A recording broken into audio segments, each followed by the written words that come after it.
الرحمن الرحيم نحمده ونصلي على رسوله الكريم أما بعد أعوذ بالله من الشيطان الرجيم بسم الله الرحمن الرحيم خذ من أموالهم صدقة تطهرهم بها وتزكيهم وصل عليهم إن صلاتك سكن لهم صدق اللہ العظیم۔ بزرگان محترم اور عزیز دوستو، رمضان کا مبارک مہینہ ہے اور پہلا عشرہ اختتام کے قریب۔ نبی کریم صلی اللہ علیہ وسلم نے رمضان المبارک کے آنے سے پہلے رمضان کے پہلے، دوسرے، تیسرے عشرے کی طرف خاص طور پر متوجہ فرمایا تھا اور یہ بتایا تھا کہ ہر عشرے کی اپنی الگ الگ خصوصیات ہیں۔ پہلا عشرہ نبی کریم صلی اللہ علیہ وسلم کے ارشاد کے مطابق رحمت کا عشرہ ہے، اور رحمت اللہ تعالیٰ کی وہ صفت ہے جس کا ظہور اللہ پاک اس دنیا میں بھی فرماتے ہیں اور کل قیامت کے دن بھی اس کا ظہور ہوگا۔ حدیث پاک میں آتا ہے کہ اللہ تعالیٰ نے رحمت پیدا کی اور پھر اس کے 100 حصے کیے، اور اس رحمت کا ایک حصہ اللہ نے اس دنیا میں اتارا اور اس رحمت کو اللہ نے اپنی تمام مخلوقات میں تقسیم کیا۔ نبی کریم صلی اللہ علیہ وسلم نے فرمایا کہ اسی رحمت کا نہ معلوم کتنا معمولی سا حصہ بھیڑیے کی خونخوار مادہ کے حصے میں بھی آیا، جس کی وجہ سے وہ جنگلی اور خونخوار جانور اپنے بچوں کی جنگل میں پرورش کر لیتی۔ یعنی بھیڑیے کی مادہ کو اپنے بچوں سے جو تعلق ہے اور یہ خونخوار جانور اپنے بچوں کی پرورش کر رہا ہے، یہ اسی جذبہ رحمت کا حصہ ہے۔ تو اللہ نے رحمت کا ایک حصہ اس دنیا میں اتارا اور اسے تمام مخلوقات میں تقسیم کیا۔ آج ہم کسی کے لیے روتے ہیں، کسی کے لیے دل میں ہمدردی اور خیرخواہی کا جذبہ آتا ہے، کوئی ایسا واقعہ دیکھ لیتے ہیں جس کی وجہ سے ہم متاثر ہو جاتے ہیں، آواز بھر آتی ہے، آنکھوں میں پانی آ جاتا ہے، ہمدردی کے بول زبان سے نکلتے ہیں، یہ سب جذبہ رحمت کی وجہ سے۔ اور اللہ تعالیٰ نے ہمیں جو اپنے نبی کے ذریعے سے ایک پیغام دیا کہ ہر اچھے کام کا آغاز بسم اللہ سے کرنا چاہیے، کہ بسم اللہ الرحمن الرحیم۔ رحمان اور رحیم اللہ تعالیٰ کی رحمت کو ظاہر کرنے والے نام۔ رحمان اللہ تعالیٰ کی رحمت کا وہ حصہ جو اللہ اس دنیا میں لوگوں پر لٹاتا ہے اور اس دنیا میں لوگوں کو عطا کرتا ہے، اور رحیم اللہ تعالیٰ کی رحمت کا وہ حصہ جس کا آخرت میں ظہور ہوگا۔ حدیث پاک میں آتا ہے کہ کل قیامت کے دن رحمت کے 99 حصے جو اللہ پاک نے محفوظ رکھے ہیں اس کا ظہور فرمائے۔ نبی کریم صلی اللہ علیہ وسلم نے ایک واقعے کا ذکر کیا کہ بنی اسرائیل کا ایک شخص تھا، اللہ کی بارگاہ میں پیشی ہوئی اور اس کے لیے فیصلہ ہوا کہ اس کی بدعمالیوں کی وجہ سے اس کو جہنم میں ڈالا جائے۔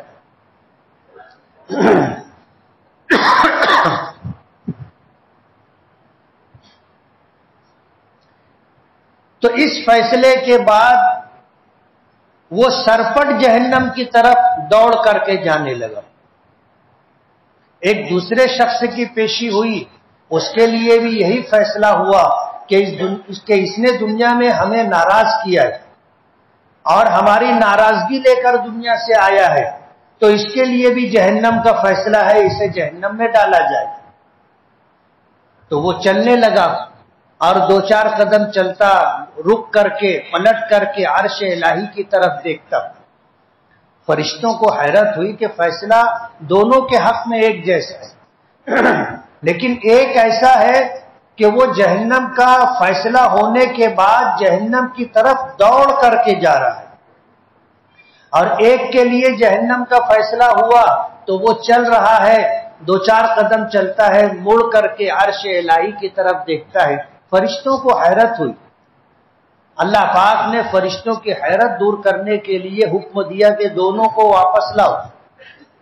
جب دونوں کو واپس لایا گیا تو دوڑ کر جانے والے سے پوچھا گیا کہ جہنم کوئی بہت اچھی جگہ ہے کیا کہ تمہارے لیے جب جہنم کا فیصلہ ہوا تو دوڑ کر کے اس کی طرف جا رہے؟ تو اس نے جواب دیا کہ بار الہ، جہنم تو تیرا عذاب ہے، جنت تیری رحمت ہے اور جہنم تیرا عذاب ہے، لیکن دنیا میں تیری نافرمانی کی، آج اس کی سزا یہ مل رہی ہے کہ میرے لیے جہنم کا فیصلہ ہوا۔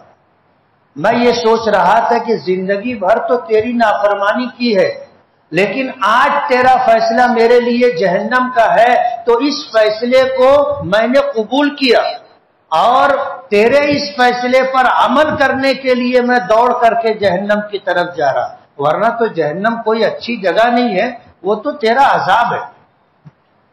دوسرے سے پوچھا کہ تو جہنم کے فیصلے کے بعد یہ دوڑ کر کے گیا، تو چل کر کے کیوں جا رہا تھا؟ تو وہ کہنے لگا کہ میں دنیا میں تھا، ہم نے تیرے متعلق یہ سنا کہ تو نے رحمت پیدا کی، اس کے 100 حصے کیے، ایک حصہ رحمت کا تو نے دنیا میں اتارا جس کے اثرات ہم نے دنیا میں دیکھے، 99 حصے رحمت کے تو نے اپنے پاس رکھے، اور ہمارے نبی نے کہا تھا کہ کل قیامت کے دن اس کا ظہور آپ فرمائیں گے۔ تو میرے حق میں جہنم کا فیصلہ ہوا تو میں انتظار کر رہا تھا کہ کب آپ کی رحمت کو جوش آئے گا اور میرے حق میں آپ کا فیصلہ تبدیل ہو جائے گا۔ اس آس اور امید میں بار بار میں عرش الہی کی طرف مڑ کر کے دیکھ رہا تھا۔ اللہ پاک نے اپنا فیصلہ تبدیل فرمایا۔ دونوں کے اس جذبے کے پیش نظر کہ ایک میری فرما برداری میں، میرے حکم کی تعمیل میں جہنم کی طرف بھاگ کر کے جا رہا تھا، اور دوسرا میری رحمت کی آس اور امید میں رک رک کر کے مڑ کر کے میرے عرش کی طرف دیکھ رہا تھا، تو اللہ پاک نے دونوں کے حق میں اپنا فیصلہ تبدیل فرمایا کہ میرے نبی نے سچ کہا، میرے رحمت کے 100 حصے کیے، ایک حصہ رحمت کا دنیا میں اتارا، 99 حصے رحمت کے اپنے پاس رکھے، اور آج اس کا ظہور ہوگا۔ تو اللہ تعالیٰ نے اس دنیا کو بنایا تو اس میں اپنی رحمت بھی نازل فرمائی ہے۔ یہی وجہ ہے کہ اللہ تعالیٰ کو اپنی مخلوق سے بے پناہ ہمدردی ہے۔ قرآن کریم میں آتا ہے کہ انہو من قتل نفسا بغیر نفس او فساد فی الارض فکأنما قتل الناس جميعا۔ اللہ پاک نے یہ حکم نازل فرمایا کہ اس دنیا میں جو شخص ناحق کسی کو قتل کرے یا زمین میں فساد برپا کرے، گویا اس نے پوری انسانیت کا قتل کیا ہے۔ وَمَنْ أَحْيَاهَا فَكَأَنَّمَا أَحْيَا النَّاسَ جَمِيعًا، اور جو اس دنیا میں اللہ کی مخلوق کے ساتھ ہمدردی خیرخواہی کا جذبہ کرے اور کسی کی جان نہ لے، کسی کے مال سے تعرض نہ کرے، کسی کی عزت پر ہاتھ نہ ڈالے، گویا اس نے انسانیت کو بچایا اور انسانیت کو اس نے زندگی عطا کی۔ یہ پوری کائنات اللہ کا کنبہ ہے، ہر ایک کو اللہ نے اختیار دیا ہے کہ وہ جس مذہب کے ساتھ زندگی گزارنا چاہے گزارے، ہر ایک کو اختیار دیا ہے، اور اسی اختیار پر کل قیامت کے دن فیصلہ ہوگا۔ اللہ نے اپنے لیے جو دین پسند کیا ہے وہ دین اسلام ہے، اور دین اسلام کے علاوہ بہت سارے مذاہب اس دنیا میں پائے جاتے ہیں، لیکن وہ اللہ کے نزدیک قابل قبول اور پسندیدہ نہیں ہے۔ اس بات کی وضاحت قرآن کریم میں اللہ پاک نے کر دی ہے، ان الدین عند اللہ الاسلام، اللہ کے نزدیک پسندیدہ دین دین اسلام ہے۔ فرمایا وَمَن يَبْتَغِ غَيْرَ الْإِسْلَامِ دِينًا فَلَن يُقْبَلَ مِنْهُ وَهُوَ فِي الْآخِرَةِ مِنَ الْخَاسِرِينَ، کہ جو شخص اسلام سے ہٹ کر کے کسی دوسرے دین کو اختیار کرے گا اور اس کے مطابق زندگی گزارے گا اور وہ چاہے گا کہ کل آنے والی زندگی، آخرت کی زندگی میں اس کو نجات مل جائے، تو ایسا ہرگز ہرگز نہیں ہوگا۔ اللہ کے نزدیک ایک دین ہے، دین اسلام، پسندیدہ دین ہے اللہ کے نزدیک۔ باقی تمام ادیان کے مطابق زندگی گزارنے والے اللہ کی رضامندی حاصل نہیں کر سکتے۔ یہ اختیار اللہ نے سب کو دیا ہے۔ آج کوئی شخص اسلام میں آنا چاہے اس کے لیے راستہ کھلا ہے، اور کوئی اسلام سے نکل کر کے جانا چاہے اس کی مرضی کی بات ہے۔ اس دنیا میں کسی کو مجبور نہیں کیا گیا، لا اکراہ فی الدین، دین کے معاملے میں کسی کے ساتھ زور زبردستی نہیں ہے، یہ تو مرضی کا سودا ہے، مرضی کا سودا ہے۔ اب ظاہر بات ہے دین اسلام میں لوگوں کو بھلائیاں اچھائیاں نظر آتی ہے، جو اس کو پڑھتے ہیں، دیکھتے ہیں، سمجھتے ہیں اور برتتے ہیں، تو ان کو سمجھ میں آتا ہے کہ یہ دل لگتی بات بتانے والا مذہب ہے، اور ایسے احکامات دیتا ہے جس پر عمل کرنا آسان ہے، اور ایسی عبادتیں ہمارے لیے تجویز کرتا ہے جن عبادتوں کو انجام دینے سے دل مطمئن ہوتا ہے، جن عبادات کو کرنے سے لوگوں پر اثرات پڑتے ہیں۔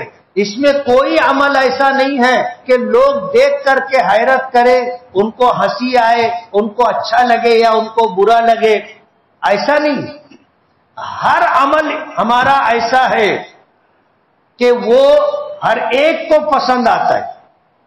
جیسے نماز ہے، ہماری عبادت کا یہ طریقہ ایسا بہترین اور عمدہ طریقہ ہے کہ آپ کہیں پر نماز پڑھو، کوئی آپ کے کسی عمل پر اعتراض نہیں کرے گا، اور آپ کے پوری عبادت کا قیام کہو، رکوع کہو، سجدہ کہو، قعود کہو، کوئی ایک چیز بھی ایسی نہیں ہے، نماز کی عبادت کا ایک حصہ بھی ایسا نہیں ہے جو انسانی فطرت کے خلاف ہے، یا کسی کو حیرت ہو کہ یہ کیا ہے، ایسا کچھ، بلکہ ہر عمل لوگوں کو اپنی طرف کھینچتا اور متوجہ کرتا ہے۔ لوگ کھڑے ہو کر کے ایک مسلمان کو نماز پڑھتے ہوئے دیکھتے ہیں کہ عبادت کا یہ طریقہ کتنا اچھا طریقہ ہے۔ باقی دوسرے مذاہب کے اندر جو طریقے ہیں، ہم کسی مذہب کے تعلق سے کچھ کہنا نہیں چاہتے، لیکن ان کی عبادات کا طریقہ کیا ہے؟ قرآن کریم نے بتایا وَمَا كَانَ صَلَاتُهُمْ عِندَ الْبَيْتِ إِلَّا مُكَاءً وَتَصْدِيًّا، ان کی عبادتوں کا طریقہ ناچنا ہے، چلانا ہے، تالی بجانا ہے، اس طرح کی ان کی عبادات ہیں۔ ہمیں اس پر کوئی تنقید یا تبصرہ نہیں کرنا ہے، ایک مثال ہے، آپ ہر ایک کی عبادت دیکھ سکتے ہو۔ تو اسلام میں جو خوبیاں عطا کی گئی ہیں اس کا بدل آپ کو پوری دنیا میں کہیں نہیں ملے گا۔ اللہ نے اس ایک دین کو پسند کیا ہے جو اس کی طرف سے آیا ہے، اس کا پسندیدہ دین ہے جو اس نے پیغمبروں کے ذریعے انسانوں کو عطا کیا ہے، اور اللہ اسی پر فیصلہ فرمائے۔ تو دین ہر ایک کی اپنی مرضی کا سودا ہے۔ آج اسلام کی خوبیوں کو دیکھ کر کے اگر کوئی اسلام کی طرف آنا چاہتا ہے تو اسے روکنے کی کوشش کی جا رہی، روکنے کی کوشش کی جا رہی۔ اسلام کی طرف آنا آدمی کی مرضی کا سودا ہے، لیکن کچھ لوگ ہیں جو غلط طریقہ اختیار کرتے، خود بھی صحیح معنوں میں اچھے مسلمان نہیں ہیں، لیکن عشق و محبت میں یا تو ادھر لے آتے ہیں یا چلے جاتے ہیں، اور آج اسے لو جہاد کا نام دیا جا رہا ہے اور اس کو جو ہے فساد برپا کرنے کا ذریعہ بنا لیا گیا ہے۔ ہم یہ نہیں کہتے کہ ایسا ہوتا نہیں ہے، ہوتا ہے، لیکن اس کو جتنا بڑھا چڑھا کر کے بتایا جاتا ہے ایسا نہیں ہے. سماج اس بات کو قبول نہیں کرتا. ایسا کرنے والوں کا لڑکی لڑکے کا اپنا فیصلہ ہوتا ہے. اس کے سرپرست کہو، ان کا گھرانہ کہو، ان کا خاندان کہو، ان کا سماج کہو، کوئی ان کے ساتھ نہیں ہوتا. یہ ان کا اپنا تنہا کا فیصلہ ہوتا ہے. اور اس کی وجہ سے پھر اسلام کو بدنام کرنا، مسلمانوں کو بدنام کرنا، اور پھر ان کے قتل کے درپے ہونا، ان کی املاک کو تباہ و برباد کرنا، یہ طریقہ لوگوں نے اختیار کر رکھا ہے. یہ انصاف کے خلاف ہے. ہم اس طرح کے کاموں کی حمایت نہیں کرتے. غلط بات ہے، اور غلط بات کی کبھی حمایت نہیں کرنی چاہیے. لیکن ان جیسے چیزوں کو عنوان بنا کر کے اگر کوئی زمین میں فساد برپا کرے اور انسانیت کو نقصان پہنچائے تو یہ اسلامی اصولوں کے خلاف ہے. اللہ پاک نے فرمایا کہ یہ ساری انسانیت اللہ کا کنبہ ہے. من قتل نفسا بغیر نفس، اگر کسی نے کسی کو ناحق قتل کیا، او فسادا فی الارض، یا زمین میں اس نے فساد برپا کیا، فکأنما قتل الناس جميعا، تو گویا اس نے پوری انسانیت کو قتل کیا. اور اگر اس نے اس سے انسانیت کو بچایا تو گویا پوری انسانیت کو اس نے زندگی عطا کی. آج ملک کے حالات کیسے ہیں آپ کو پتہ ہے. ہم ایک مذہب کے مطابق زندگی گزارتے ہیں. ہمارے مذہب نے خوشی کے لیے ہمیں 2 دن عطا کیے، عید اور بقرعید کا دن. ہم اپنے مذہب کے اصولوں پر عید بھی خوشیوں کے ساتھ مناتے ہیں، بقرعید بھی اللہ کو راضی کرنے والے اعمال کے ساتھ ہم گزارتے ہیں. یہ ہمارے لیے خوشیوں کے دن. ایسے اور مذاہب میں بھی ہیں. ابھی برادران وطن کا تہوار چل رہا ہے، رام نومی. ہمیں اس سے کوئی تعرض نہیں، یہ ان کا اپنا حق ہے، اور ان کے مذہب کے اعتبار سے ان کی خوشی کا موقع ہے جس میں کچھ عبادت بھی شامل ہے. ہم ان جیسے کاموں سے کوئی تعرض نہیں کرتے. کہتے ہیں نا، لکم دینکم ولی دین، تم کو تمہارا دین مبارک، ہمارے لیے ہمارا دین بھلا.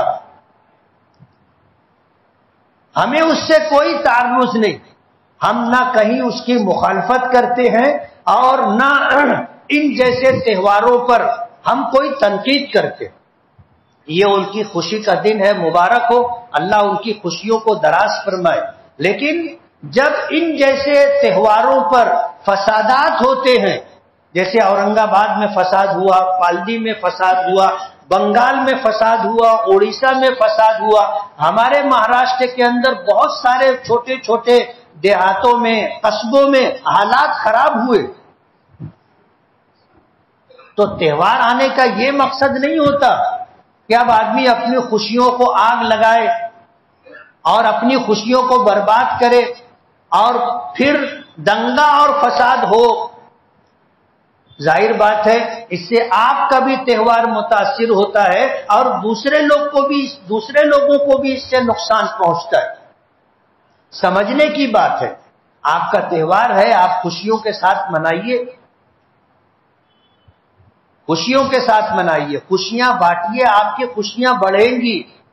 کہتے ہیں خوشی بانٹنے سے بڑھتی ہے اور غم بانٹنے سے گھٹتا ہے. اسی لیے ہمارے یہاں اگر کسی کا جانی مالی نقصان ہو تو تعزیت کی جاتی ہے، پرسہ دیا جاتا ہے، جا کر ملاقات کی جاتی ہے، اس کا غم ہلکا کرنے کی کوشش کی جاتی ہے. غم بانٹنے سے گھٹتا ہے اور خوشی بانٹنے سے بڑھتی ہے. آپ کا تہوار ہے، آپ خوشیاں بانٹیے. جیسے ہمارا تہوار ہوتا ہے، ہم خوشی بانٹنے کی کوشش کرتے ہیں، شیر خورمہ بناتے ہیں، برادران وطن کو بھی ہم بلاتے ہیں، اپنی خوشیوں میں شریک کرتے ہیں. اس کی وجہ سے ہماری خوشیاں بڑھتی ہیں. تو خوشیاں بانٹنے سے بڑھتی ہے، آپ بھی خوشیاں بانٹیے. لیکن سپریم کورٹ کے ایک جج کو کہنا پڑا کہ مہاراشٹر کے اندر حالات جو خراب ہو رہے ہیں، یہاں پر کئی 100 بھڑکاؤ بھاشن دیے گئے ہیں، اور یہ کام سیاست سے جڑا ہوا ہے. ہمارے اسٹیٹ کے حالات کیسے ہیں، آج برسر اقتدار کون کون سی سیاسی پارٹیاں ہیں، اقتدار سے محروم کون کون سی سیاسی پارٹیاں ہیں، آج ان کی طرف سے مہاراشٹر میں مختلف مقامات پر بھڑکاؤ بھاشن دیے گئے، اور بھڑکاؤ بھاشن کی وجہ سے حالات خراب ہو رہے ہیں۔ ظاہر بات ہے نقصان کس کا ہوگا؟ نقصان ہمارا ہوگا۔ آگ لگانے والے تھوڑے لوگ ہوتے ہیں، لیکن اس کا نقصان دونوں سماج کو ہوگا۔ جن کا تہوار ہے ان کی خوشیوں کو آگ لگ جائے گی، اور جن کو نشانہ بنایا گیا ہے ان کی املاک تباہ و برباد ہو جائے گی۔ ہو سکتا ہے کسی کی جان بھی چلی جائے، کوئی زخمی ہو کر زندگی بھر کے لیے معذور بھی ہو جائے۔ اس لیے سمجھنے کی بات ہے، حالات کو سنبھالنا، تھوڑا سا برداشت کر لینا، ایک قدم پیچھے ہٹ جانا، یہ حکمت عملی ہے۔ حالات کو ہر حال میں سازگار رکھنے کی کوشش کرنا چاہیے۔ برادران وطن کا تہوار ہے، ان کو خوشیاں کیسے بڑھیں گی ہمیں بھی سوچنا چاہیے۔ ہم تو یہ بات کہتے ہیں کہ وہ لوگ جو مذہب کے نام پر دور دراز علاقوں سے پیدل چل کر کے آتے ہیں اور ہمارے شہر سے گزرتے ہیں، ایسے لوگوں کا ہمیں استقبال کرنا چاہیے، انہیں کھانا کھلانا چاہیے، انہیں پانی پلانا چاہیے، انہیں راحت کے لیے، آرام کے لیے ٹھکانہ دینا چاہیے۔ وجہ اس کی یہ ہے کہ وہ یہ کام مذہب کی بنیاد پر کر رہے ہیں۔ آپ کی بھی مذہبی ذمہ داری بنتی ہے کہ آپ اچھے اخلاق پیش کریں۔ دنیا میں اسلام تلوار سے کبھی نہیں پھیلا، زور زبردستی سے اسلام پھیلانا ہمارے مذہب کے حکم کے خلاف ہے۔ لا اکراہ فی الدین، دین کے معاملے میں کوئی زور زبردستی نہیں ہے، لیکن ہماری مذہب کی خصوصیات انسانی ہمدردی ہے، لوگوں کے ساتھ خیر خواہی ہے، پیدل چل کے آنے والوں کے لیے کھانے پینے کا انتظام ہے اور ان کے لیے ٹھکانہ مہیا کرنا، یہ ہمارا اخلاق ہے۔ دنیا اس سے متاثر ہوتی۔ ہمارے اس ہندوستان میں اسلام کیسے آیا؟ آپ اگر تاریخ اٹھا کر کے دیکھو گے تو عرب سے مسلمان تجارت کرنے کے لیے ہندوستان میں آئے تھے، اور کیرلا میں ہندوستان کی سب سے پہلی مسجد ہے، میں دیکھ کے آیا ہوں۔ تجارت کرنے کے لیے آئے تھے، ان کے تجارت کے ایماندارانہ اصولوں کی وجہ سے لوگ متاثر ہوئے، اور متاثر ہونے کے بعد انہوں نے اسلام قبول کرنا شروع کیا، اور آہستہ آہستہ اسلام اس دیش کے اندر بڑھتا گیا، اور آج 25 کروڑ سے زائد کی تعداد میں ہم مسلمان یہاں پر ہیں۔ جنگیں بھی ہوئی، لیکن سب جنگ کے نام پر جو لوگ آئے تھے سب مٹ گئے۔ جنگ کر کے جن لوگوں نے ہندوستان کے علاقوں پر قبضہ کیا تھا وہ سب مٹ گئے، لیکن اسلام آج بھی ہے اور انشاءاللہ قیامت تک رہے گا۔ اسے کوئی مٹا نہیں سکتا، ختم نہیں کر سکتا۔ نفرت کرنے والے اور نفرت کا ماحول بنانے والے جتنا کر رہے ہیں اس سے زیادہ بھی اگر کر لیں گے تو بھی اسلام ہندوستان سے ختم نہیں ہوگا۔ یہ تو مرضی کا سودا ہے۔ میرے دل میں اگر ایمان ہے دنیا کی کوئی طاقت اسے نکال نہیں سکتی۔ اور ظاہر بات ہے آپ اگر مارو گے تو کتنوں کو مارو گے؟ 25 کروڑ کو تھوڑی مار سکتے آپ۔ 2-4 جانے جاتی ہے تو پورا شور مچ جاتا ہے۔ 25 کروڑ لوگ کو کیسے ختم کریں گے آپ؟ اس لیے آج جو نفرت کا ماحول بنایا جا رہا ہے اس کے خلاف محبت کا ماحول بنانا ہماری ذمہ داری ہے، ہماری ذمہ داری ہے۔ پچھلے دنوں جو گڑھ کی یاترا میں لوگ جا رہے تھے، کچھ لوگوں نے ان کے مذہبی ان جیسے معاملات میں خود دخل اندازی کی ہوگی۔ شہر کے باشعور سمجھدار لوگ آگے بڑھے اور آگے بڑھ کر کے اسے مٹانے اور ختم کرنے کی کوشش کی۔ بعد میں ایسا بتایا گیا کہ جو لوگ آ رہے تھے ان لوگوں کی طرف سے اسلام اور مسلم مخالف نعرے لگائے جا رہے تھے، جس کی وجہ سے متاثر ہو کر کے ری ایکشن میں ہمارے نوجوانوں نے کچھ کام کیا تھا۔ اس سے انکار نہیں کیا جا سکتا، لیکن ہماری ذمہ داری ہے کہ برائی کا جواب برائی سے نہیں دینا ہے، نفرت کا جواب نفرت سے نہیں محبت سے دینا ہے، اور یہ جو اخلاق ہوتے ہیں اور ہمدردی ہوتی ہے بہرحال اثر انداز ہوتی۔ آپ ایک جانور کے ساتھ بھی اگر ہمدردی کرو گے، اس کی نظر میں آپ کو محبت کے احساسات نظر آئیں گے۔ آپ جانور پیاسا ہو پانی پلا دو، بھوکا ہے اسے کھلا دو، اس کے بدن پر محبت سے ہاتھ پھیر دو، اس کا رویہ بدل جاتا ہے۔ اس لیے نفرت کا جواب نفرت نہیں ہے، نفرت کا جواب ہمیں محبت سے دینا ہے۔ نفرت کرنے والے شرمندہ ہو جاتے ہیں کہ ہم انہیں گالی دے رہے ہیں، ہم ان کو برا بول رہے ہیں، ان کے دھرم اور مذہب کو برا بول رہے ہیں، اور یہ ہمیں پانی پلا رہے ہیں، یہ ہمیں کھانا کھلا رہے ہیں، یہ ہمارے لیے ٹھکانے اور تھوڑی دیر کے لیے راحت کا انتظام کر رہے ہیں۔ اور یہ چیز بہرحال اثر انداز ہوتی ہے، اور جو آدمی اس کی لپیٹ میں آتا ہے زندگی بھر کے لیے اس کی سوچ بدل جاتی۔ وہ کہتا ہے کہ نہیں یہ غلط ہو رہا ہے، مسلمان کچھ ہوں گے تھوڑے بہت جن سے ہم کو تکلیف ہے، لیکن مسلمانوں میں اکثریت ایسے لوگوں کی ہے جن سے ہم کو کوئی تکلیف نہیں۔ اور یہی بات ہم بھی کہتے ہیں کہ ہندو سماج کے اندر کچھ لوگ ہیں جو ماحول خراب کرنا چاہتے ہیں، ورنہ اکثریت امن پسند ہے۔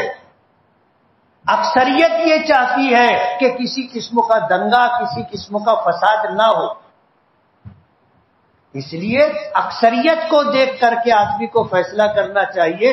چند شر پسندوں کی وجہ سے اگر حالات خراب ہوتے ہیں تو ان کو سمجھانا، ان کو روکنا ہماری بھی ذمہ داری ہے، اور ہمارے سامنے ذمہ داروں کی بھی ذمہ داری ہے کہ وہ ان جیسے اسلام اور مسلم مخالف نعروں سے اپنے لوگوں کو روکے۔ رمضان کا مبارک مہینہ ہے، اور انسانی ہمدردی کی بنیاد پر اللہ پاک نے زکوٰۃ کا فریضہ عائد کیا ہے۔ جب سے دنیا بنی ہے، ابتدائے آفرینش سے لے کر کے آج تک اور قیامت تک امیری اور غریبی رہے گی، امیری اور غریبی رہے گی۔ یہ قدرت کا ایک نظام ہے۔ وَجَعَلْنَا بَعْضَكُمْ لِبَعْضٍ سُخْرِيًّا، اللہ نے اس دنیا کا نظام ہی ایسا بنایا ہے کہ اللہ نے کسی کو مالدار بنایا، کسی کو غریب بنایا۔ مالدار کی مالداری بھی غریبوں کے بغیر ان کی زندگی نہیں گزار سکتی۔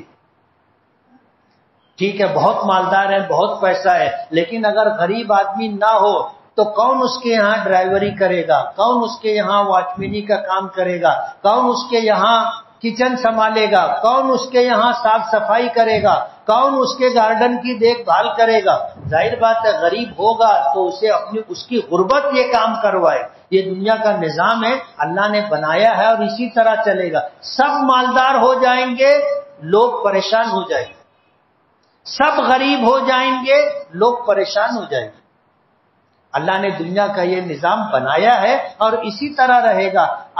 غریبی ختم کرنے کے لیے دنیا بھر کے لوگ جمع ہو کر کے کوشش کرتے ہیں کہ غربت کا خاتمہ ہو، لیکن وہ فطرت کے خلاف ہے، فطرت کے خلاف ہے۔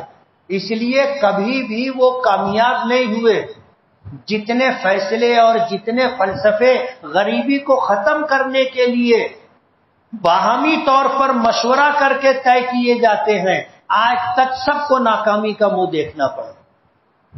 لیکن ایک غریب کی کلفت دور ہو جائے اور ایک غریب غربت میں رہ کر کے بھی آپ کی خوشیوں میں شریک ہو جائے، اس کے لیے اسلام نے زکوٰۃ کا ایک نظام بنایا۔ اور زکوٰۃ دینے سے مال کم نہیں ہوتا، پچھلے ہفتہ میں نے یہ بات کہی تھی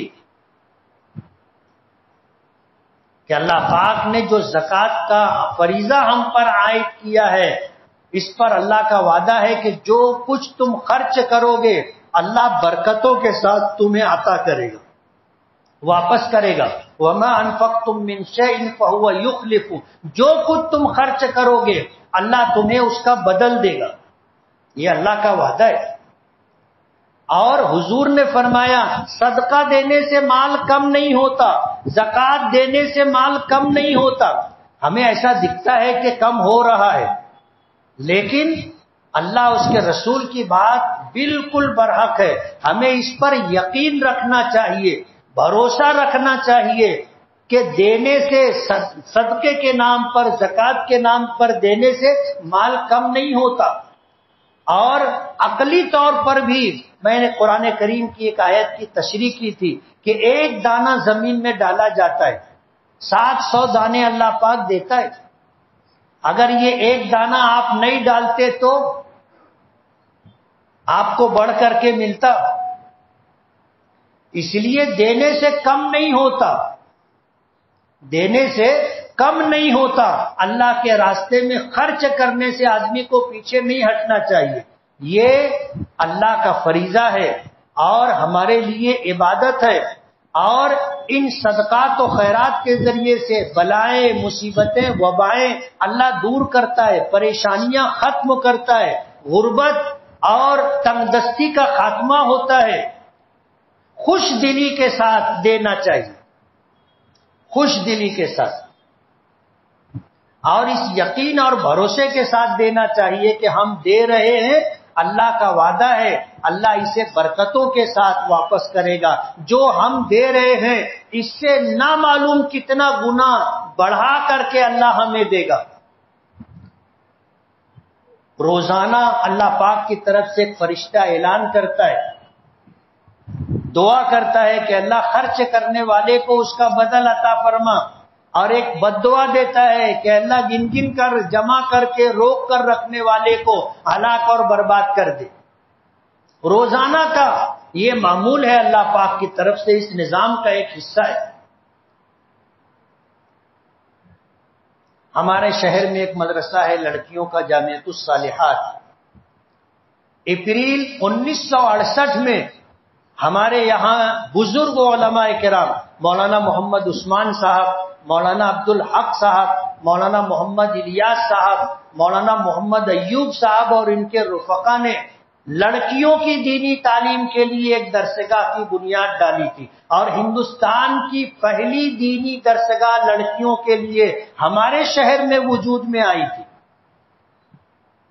اور اسلام کا حکم ہے کہ دین کا علم حاصل کرو، یہ حکم مردوں کے لیے بھی ہے، عورتوں کے لیے بھی ہے۔ عورتوں کے لیے کوئی درسگاہ نہیں تھی، ایک زمانہ تھا 35-40 ملکوں کی لڑکیاں ہمارے شہر میں پڑھتی تھی، یہاں سے پڑھ کر کے گئیں، دنیا بھر میں لڑکیوں کے دینی تعلیم کے ادارے چل رہے ہیں۔ یہ مالیگاؤں کی دین ہے، اور ان علماء کرام کی جنہوں نے یہ ادارہ قائم کیا تھا دنیا سے چلے گئے، لیکن روزانہ نہ معلوم کتنی نیکیاں ان کے نام اعمال میں جمع ہو رہی ہوں گی۔ آج وہ اپنی قبروں میں آرام سے۔ 1968 میں یہ ادارہ قائم ہوا تھا، اس وقت سے لے کر آج تک تسلسل کے ساتھ مسلم بچیوں کو حافظ قرآن بنانا، انہیں عالمہ بنانا، ان کی تربیت کرنا، یہ فریضہ یہ ادارہ انجام دے رہا ہے۔ اور الحمدللہ آج بھی ملک بھر کی 1000 بچیاں وہاں پڑھ رہی، 1000 بچیاں، جس کا سالانہ خرچ 1,20,00,000 روپیہ ہے۔ اور الحمدللہ مقیرین شہر کے ذریعے، بیرون شہر کے ذریعے ادارے کا یہ خرچ پورا ہوتا ہے۔ لیکن ہمارا شہر ہے اور ہمارے شہر کا یہ ادارہ ہے جس کی وجہ سے ہمارے شہر کا نام دنیا بھر میں پایا جاتا ہے۔ اس ادارے کا تعاون کرنا ہماری ذمہ داری ہے۔ مسجد کے ذمہ داروں نے الحمدللہ ایک اچھا فیصلہ لیا کہ مہینے میں ایک ہفتہ اپنے شہر کے کسی معروف ادارے کے لیے چندہ ہونا چاہیے. آج کا یہ دن جمعہ کا یہ چندہ مسجد کا اپنا چندہ نہیں ہوگا، اسے روک کر کے جامعۃ الصالحات کا تعاون ہو جائے. اس کے لیے یہ ہفتہ رکھا گیا ہے، یہ دن رکھا گیا ہے. آپ سے گزارش ہے کہ جامعۃ الصالحات کا بھرپور تعاون فرمائے. جن کو ہم نہیں جانتے ان کو زکوٰۃ کی رقم ہم دے دیتے ہیں، پتہ نہیں زکوٰۃ کی رقم مصرف تک پہنچتی ہے نہیں پہنچتی ہے. اپنا شہر ہے، اپنے شہر کے یہ ادارے ہیں اور ہمارے دیکھے بھالے ہیں، اس لیے اپنے اداروں کا تعاون کرنا ہماری ذمہ داری ہے. جامعۃ الصالحات کی طرف سے ذمہ داران آئے ہیں، وہ دروازوں پر نماز کے بعد آپ کے تعاون کے منتظر ہوں گے. آپ بڑھ چڑھ کر کے حصہ لیں، زکوٰۃ، صدقات، عطیات کے ذریعے اس ادارے کا تعاون کریں. یہ انسانی ہمدردی بھی ہے، فریضے کی ادائیگی بھی ہے، اور رمضان المبارک میں جو مال خرچ کیا جاتا ہے عام دنوں کے خرچے کے مقابلے میں اللہ اس کے اجر و ثواب کو 70 گنا بڑھا دیتا ہے. اس لیے آپ سے گزارش ہے کہ ادارے کا بھرپور تعاون فرمائیں، اور نفرت کا یہ ماحول جو پیدا بنایا جا رہا ہے اس کو بدلنے کے لیے محبت کا پیغام اور محبت کی بات ہماری طرف سے ہونی چاہیے. آج جو اختلاف پیدا کر کے، انتشار پیدا کر کے بانٹو، لڑاؤ اور حکومت کرو، یہ پالیسی لوگوں کے سامنے ہے.